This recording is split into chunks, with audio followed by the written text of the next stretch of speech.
কি হয়েছে বড় মা? এতে ঘুরে কথা বলেন।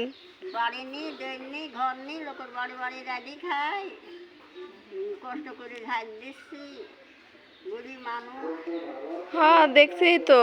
আমি দেখতে চাও না কত কষ্ট করে ঝাঁট দিচ্ছি, গরিব মানুষ ভাত খায়, ওই লোকের রান্না করে খায়, বাড়ি নেই, ঘর নেই, দেন নেই। দেখেন আমার বড় মা কত কষ্ট করে কত কাজ কষ্ট করে করে খাচ্ছে। কাজ দেখেন করে এই খাচ্ছে। একটা একটা পাতা অন্য তাই মানুষেরা দিছে, একটা একটা পাতা তাই খুঁজছে, তাই এটা নিয়ে যায় চাউল এসে রান্দি খাবে। রাজি খাবো। কত কষ্ট সবাই করতেছে। দোয়া করবেন। সবাই দোয়া করবেন। ঝাড় দেওয়া শেষ আপনার? দিচ্ছি ঝাঁট এসে। পাতা ঝাড় দেওয়া শেষ হয়েছে? না, পাতা ঝাঁট দেওয়া শেষ হয়নি, হ্যাঁ। ঝাঁট দিচ্ছি। হাইকে লেগে গেছে। নাকি লাগিয়ে গেছে। দেখেন এখনো কত গরিব মানুষ আছে। কি করবো কও?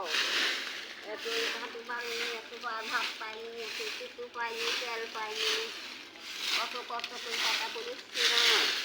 এই অসুস্থ শরীরে আপনি এখনো পাতা ঝাড় দেন? অফিস করলাম, কি করবো কও? খড়িয়া আছে, কি বিজাল দেবো কও? সবাই দোয়া করবেন আমার বড় মার জন্যে।